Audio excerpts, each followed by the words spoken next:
Torah is teaching us about the Mishkan. The last few weeks is about the Mishkan. Next week is about the Mishkan. And then we go to Karbonis. Mishkan comes after Yetzias Mitzrayim. Yetzias Mitzrayim starts with Shebud Mitzrayim in Shmois.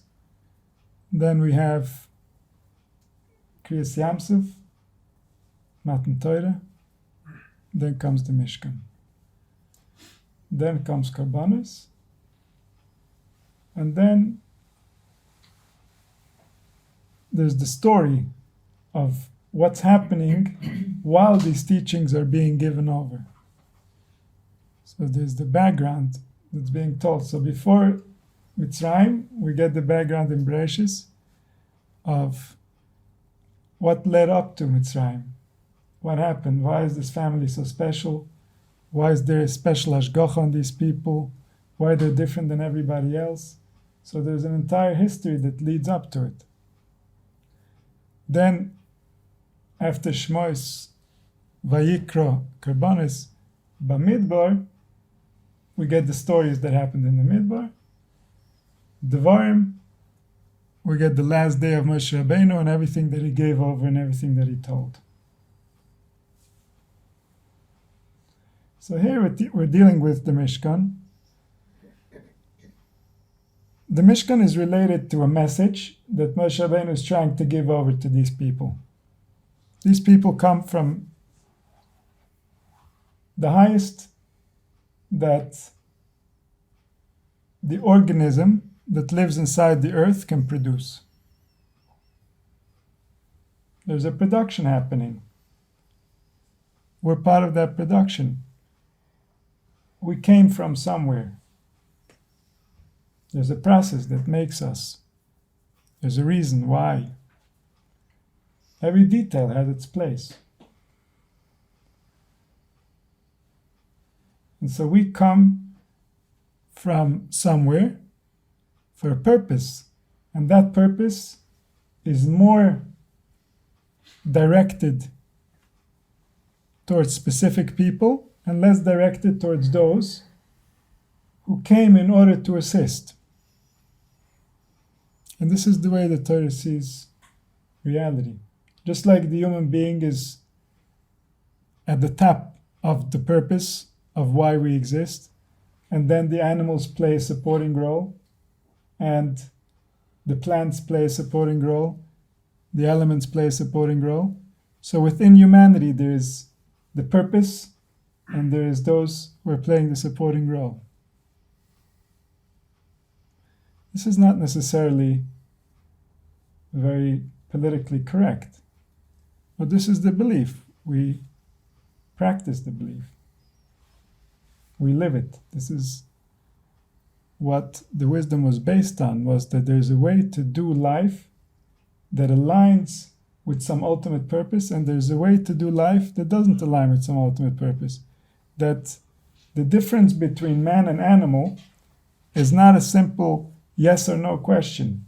It's a spectrum. There's a spectrum that goes between man and animal, where some people are closer to the animal, some people are closer to the man, some people have gone beyond the man, and they're closer to the function of the angels within the capacity and the complexity of a man. So that makes them extremely special. That makes them closest to the source from where everything came from.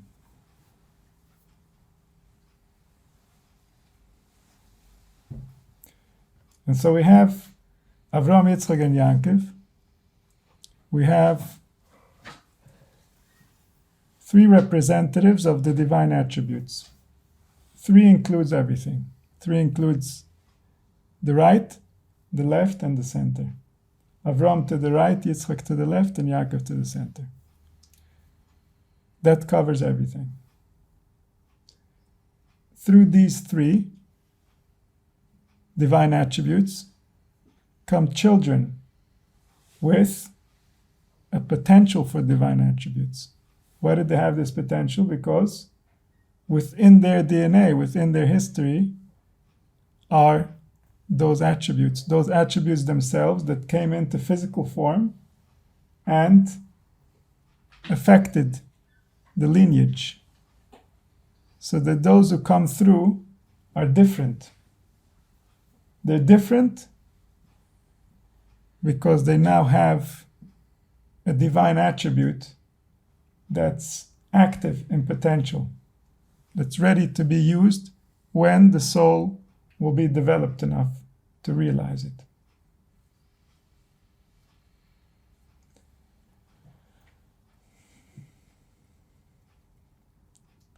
What's the purpose of investing these divine attributes in such a lowly place, a place where man and beast can still hardly be told apart? Why would we want to invest divine attributes? That would be a very cruel thing to do. To bring divine attributes into such an environment is cruel. Divine attributes means that people are going who have this activation, who have this potential, are going to be extremely sensitive. And therefore, every injustice, every suffering, everything that goes wrong in the world is going to hurt them more than it hurts anybody else. So why would we want to invest such sensitivities in a world that is so insensitive? And this is a form of sacrifice. This is a form of sacrifice that was made by these angelic souls in order to bring into the world something that, had they not done what they did, the world might take a lot longer to get to the same level of development that the world is going to get now, in much shorter order. So this operation of bringing in the divine attributes into physical form in order to change the destiny of humanity is driven out of a compassion for humanity. It's driven out of an impatience to allow humanity to make all the mistakes in order for them to learn. So in order to make the process shorter, now there are going to be people who are going to feel what life should have been, and it isn't. And it's not going to be pleasant. But eventually, it's going to start pulling humanity towards what life should be. And then when humanity realizes what life should be, then suddenly the divine attributes, those who have them, will be extremely comfortable on this planet. The animalistic attributes are now going to have to do some work in order to catch up.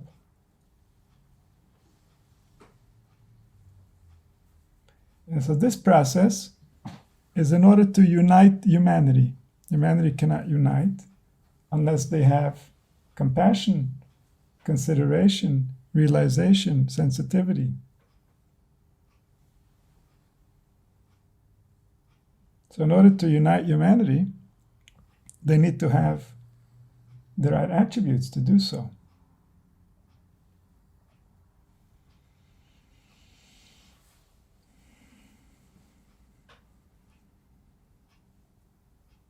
And so now there's a physical, that's also emotional, that's also spiritual difference within these people that makes them capable of experiencing life differently. It gives them access to life from a different perspective. From the outside, they might seem the same, but from the inside, they're having a different experience. They're using their physical vessel in a different way because of how they are, because of how they see reality, because of how it feels to be them. But now there's another inheritance that's going to follow these people.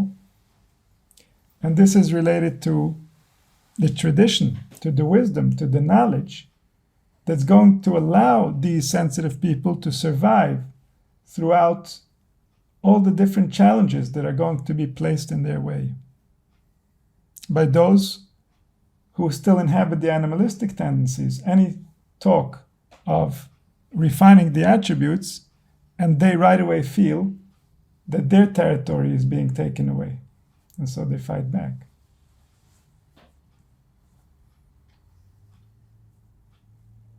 And so to go with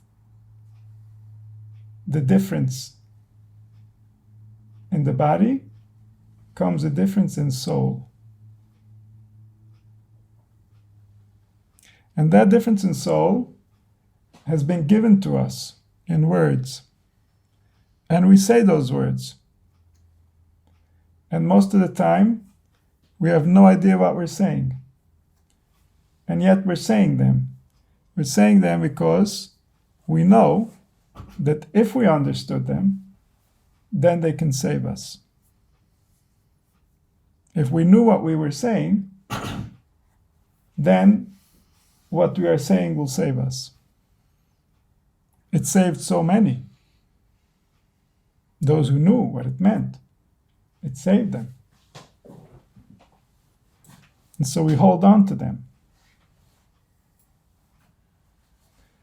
And all the words lead up to one pasuk. All the words lead us to live life with a specific declaration.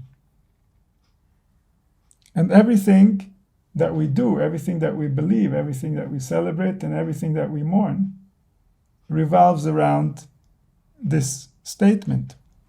Shema Yisrael, Hashem Elokeinu, Hashem Echad.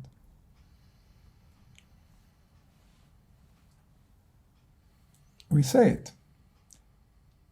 We should say it in the morning. We should say it at night. We say it when we wake up. We say it when we leave the world. We say it in order to save our soul from any threat, in order to find safety in any situation. This is the belief, this is the declaration. And upon this declaration, we say, we should love this being that we just declared, that we just defined, that we just mentioned before. We should love it with all our heart, with all our soul, and with all our might. Which means everything that we are, every part, every organ, every function, every thought, everything we say and everything we do should be directed to this purpose. We say this, we all testify this truth. We testify it even though we don't know what it means, because one day somebody will know what it means. And then we won't be able to deny that truth. How can we deny a truth that we ourselves are saying? If we weren't saying anything, then we might say, well, I don't know, maybe. Sounds nice, but many things sound nice. But if we're saying something all the time, and we're saying that this is what we're going to die with, and this is what we live for, and we're saying that if we'll listen to this,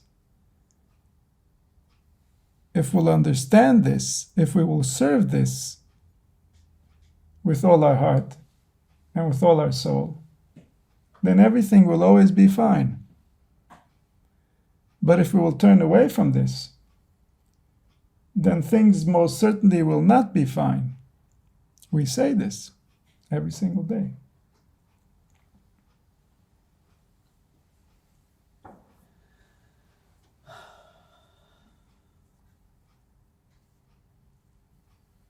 And that's because there was one, there is one, and there will only be one. That's the belief. Any other belief, and we are destroying that belief. Whoever destroys that belief is moving away from reality. Reality is the only safe place for us. Our bodies are stuck in reality. Our souls are stuck in reality. The only thing that can leave is the mind. The mind doesn't have for us what we need. It only has ideas. We cannot live in ideas.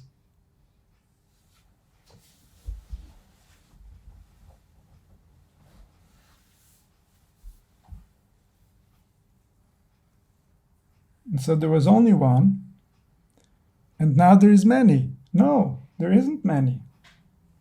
Shema Yisrael, Hashem Elokeinu, Hashem Echad. There isn't many. And there's no room for many because this Echad already took all our heart, all our soul, and all our might. So what is left? What are we going to give to the many? Where are we going to carry him?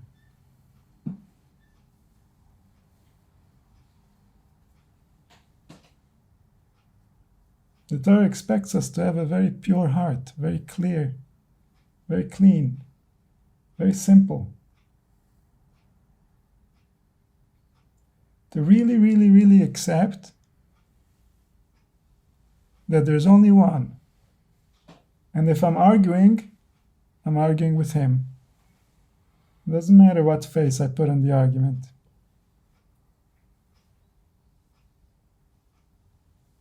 There's only one,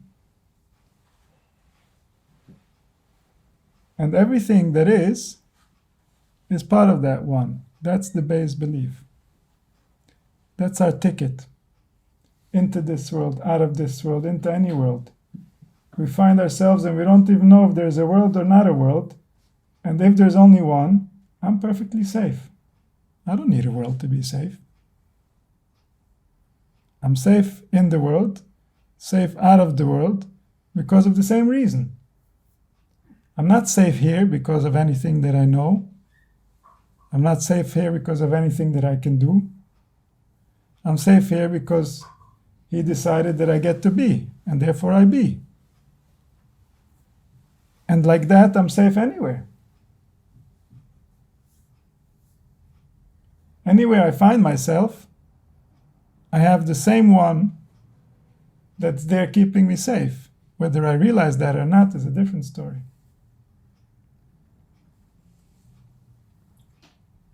But that's the truth.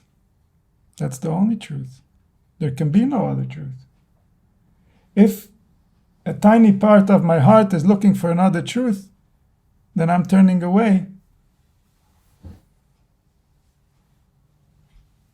And if I'm turning away, you don't have to wonder.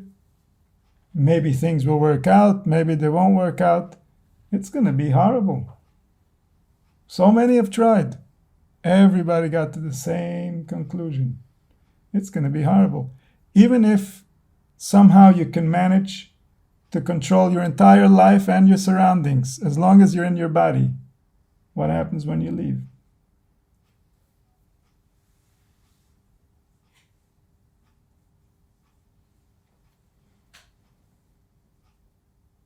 And so that's the only way to be safe. There's no other way to be safe.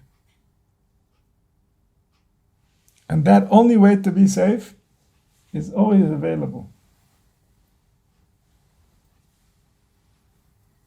The question is, are we available?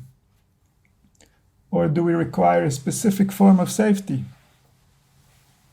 A specific illusion that makes us feel safe? A specific way where we hide from reality. But then, that's just an idea. That can't keep us safe.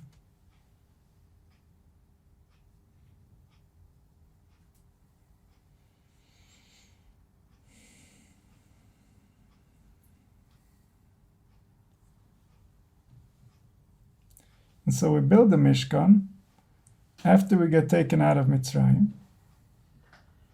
We have now a nation. We have now a people that are going to represent this truth to the world. And they failed. They couldn't do it. They couldn't remember the unity when it really mattered.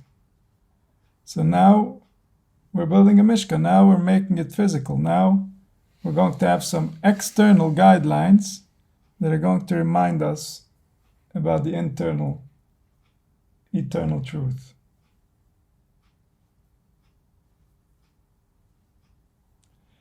And so all these efforts, all this investment, all this drama going on, what is it about? It wasn't even about the people in the Midbar. It was about what's going to happen after they pass, their children pass, their grandchildren pass, their great-grandchildren pass. After Klal Yisrael has its Beis HaMikdash and another Beis HaMikdash, and then they try to remember the wisdom, but they're losing it, and then they lose it, and then they forget it. Then, that's what the drama was all about. What's going to happen then? Can we make enough noise that they should still hear us 3,500 years ago? That was the question. Can they listen to our noise 3,500 years later? Then we've made enough noise. If not, then we didn't do enough. If they'll just accept what we say and won't even try to dig any deeper to understand what we're saying, then we didn't make enough noise. If they assume that what we tell them to do is normal and everything is okay and it shouldn't be questioned, then we didn't make enough noise. Because after all this, after all our efforts, they're just sleeping right through it.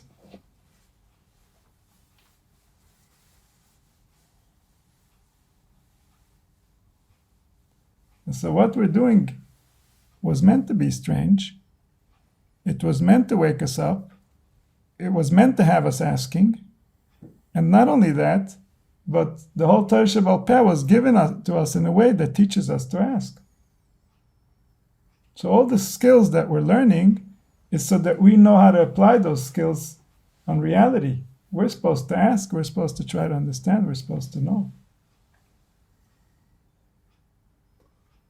On Pesach, we do things specifically so the children should ask. And this has to do with Yetzias Mitzrayim, because so too we do things so the adults should ask, so that maybe they can be smart enough and leave Mitzrayim.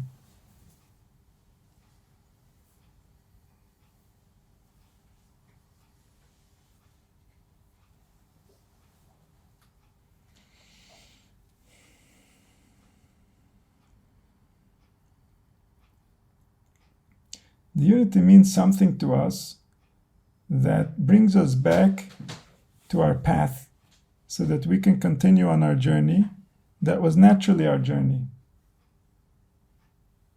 The goal is to remove from us all the distractions that weren't allowing us to develop the way that we were naturally designed to develop. As long as we don't believe in the unity, we're going to be busy. There's no way not to be busy anywhere outside the unity.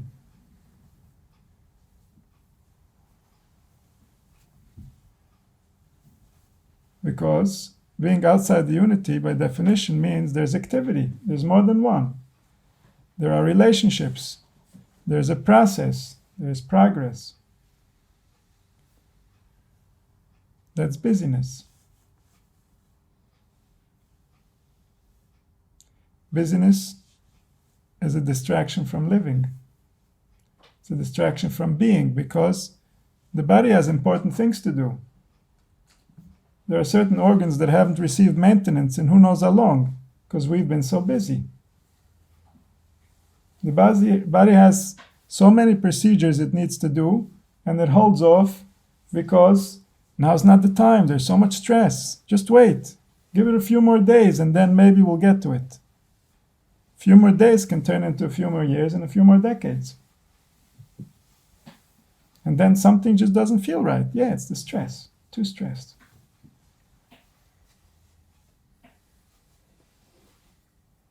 We're busy. Busy means we're using the body in a way that it wasn't meant to be used, otherwise known as abusing.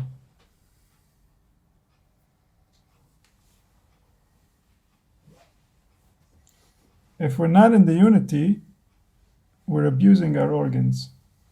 Our organs are abusing each other.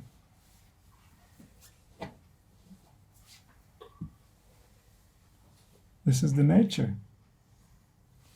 If there's a conflict in your mind, those are not just ideas fighting. There are nerves involved. There are organs involved. There's real pressure.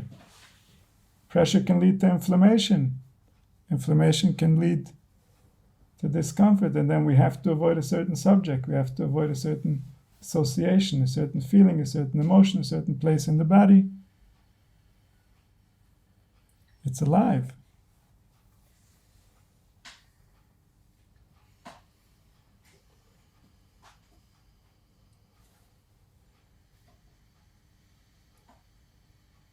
The unity is our natural place.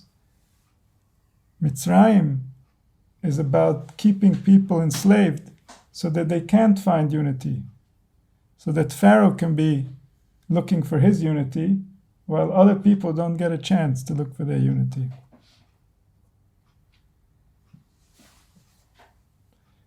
Klal Yisrael was meant to be a nation where every single one gets to find their unity. Every single one gets to celebrate their existence. Every single one is a prince or a princess. And as they evolve and they materialize their inheritance, they're a king and a queen.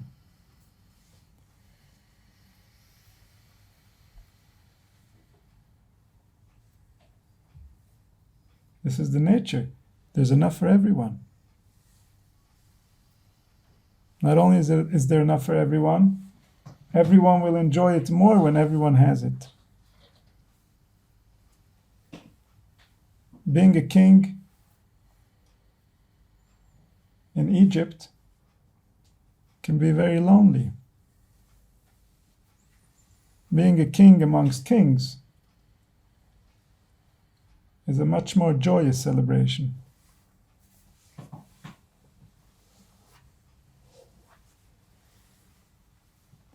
And so the goal was to demonstrate what it means to be human.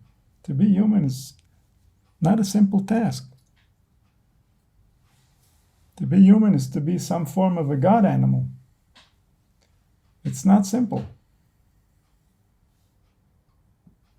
On the one hand, there's extreme intelligence, there's emotional sensitivity, there's the capacity to understand and command the heavens.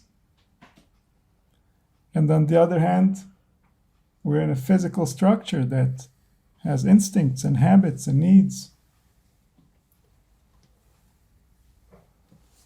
This is the nature of the challenge.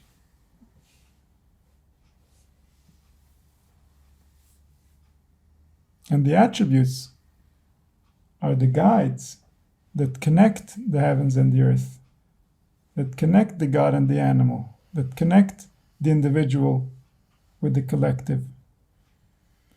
The attributes are at the root from where everything comes forth. So in order to allow this relationship to really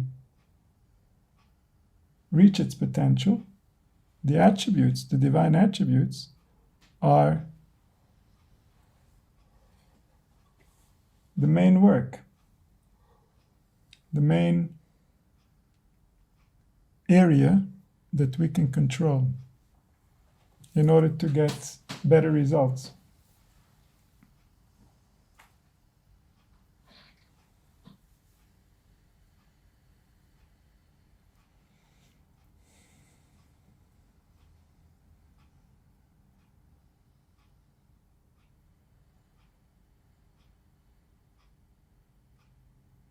And so this was the goal. This was the purpose of building a Mishkan.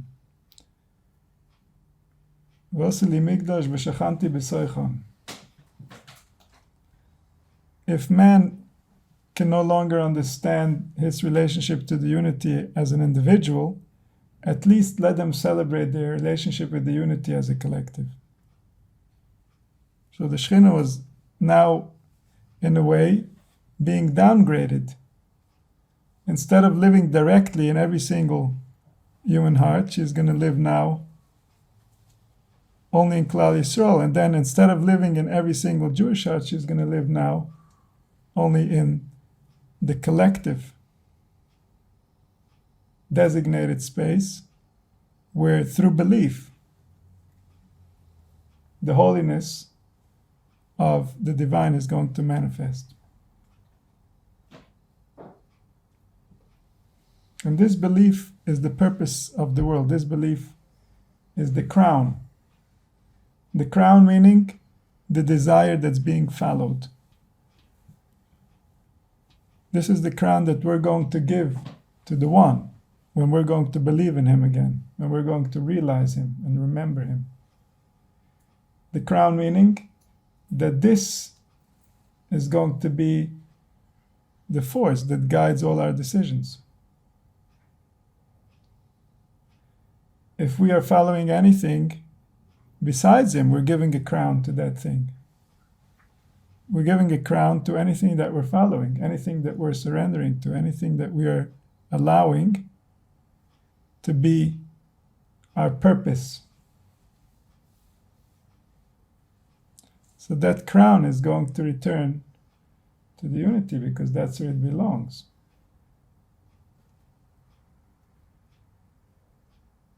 He is the only one. He can be the only one. It's just an immature mind that thinks that just because in perception it is separate, therefore in identity it is separate. There is no separate identity within a mind. The mind is a result of a species. A species is a result of the planet the result of the solar system a result of the galaxy, and so on and so forth, until we get to a unity from where everything comes forth, and from that unity everyone receives identity. That's the only identity. Everything else is quality and quantity of that identity. Quality and quantity is not an identity.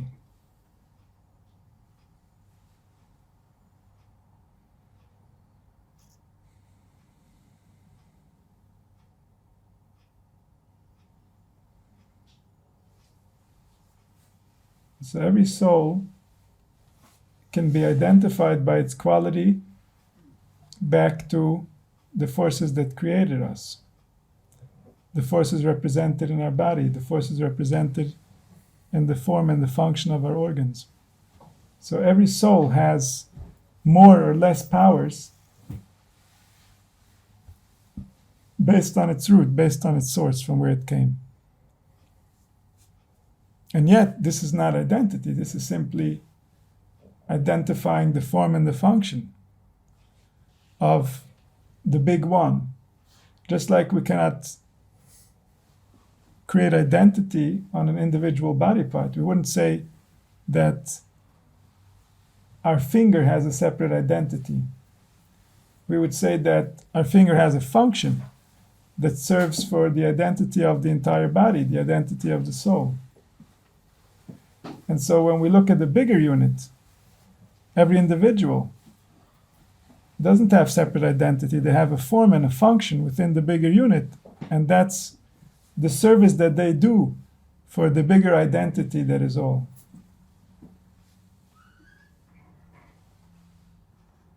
And so in this sense, the reason we look at the family that created Klal Yisrael to be so different is because we're not identifying. We're simply looking at the form and the function. What we're identifying is the divinity that's alive within those people. It's not about those people because they are those people. It's about the quality of what is being represented. It's like the difference between different stones and different rocks and their different properties and the different things that they can bring into the world. So infinitely more so a human soul and the qualities that it can bring to the world and the wonders of what it can experience and the perception that it can have access to that might not be available to others. So it's all in the quality and the quantity. It's an objective reality. It's not something that is based on opinion. It's not something that's different based on where we stand. It's something that is because of the nature of how things are.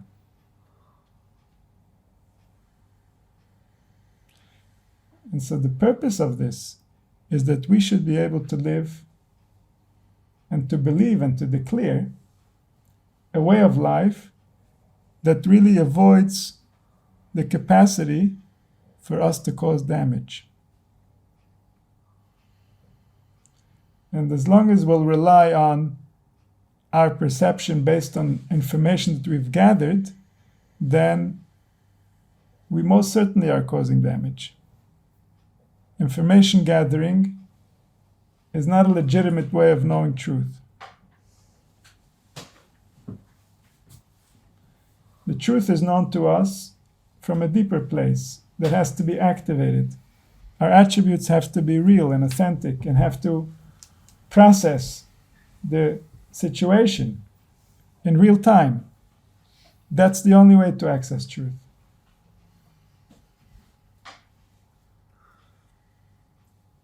And so to live in truth is to gain access to something deeper.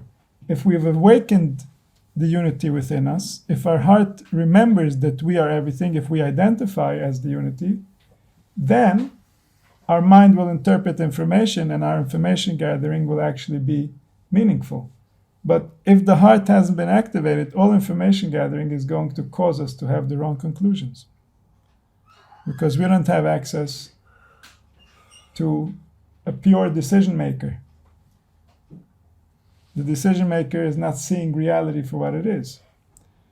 And so therefore all decisions are going to be inaccurate.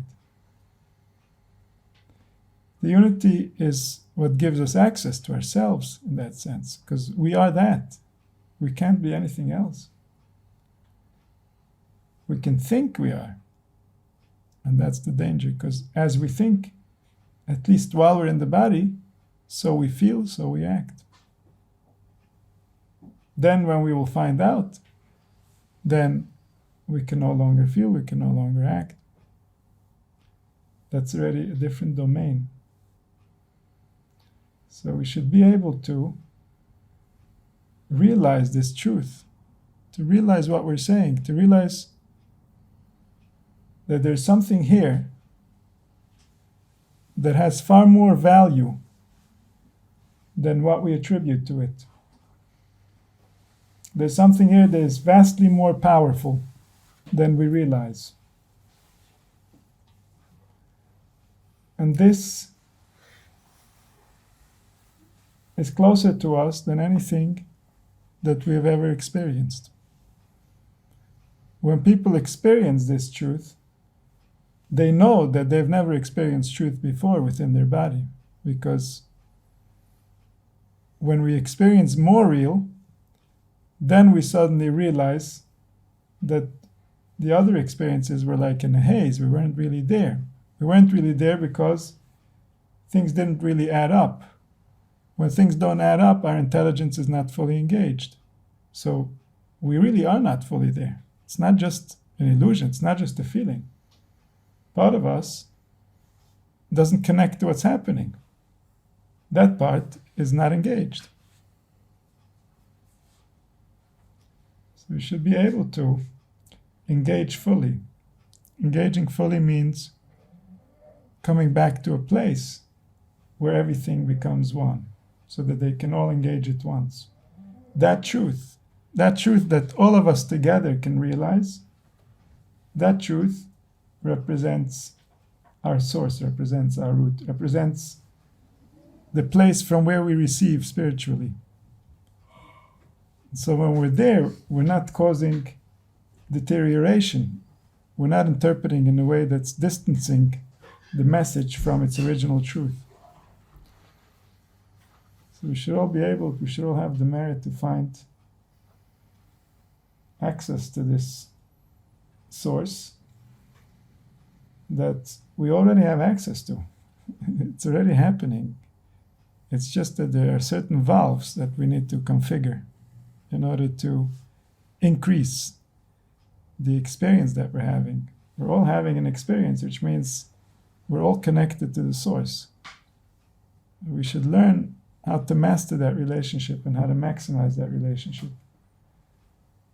And we should be able to experience the divine the way that it was meant to be experienced. Not simply through the Beis HaMikdash, but also through our very own hearts. May it happen soon.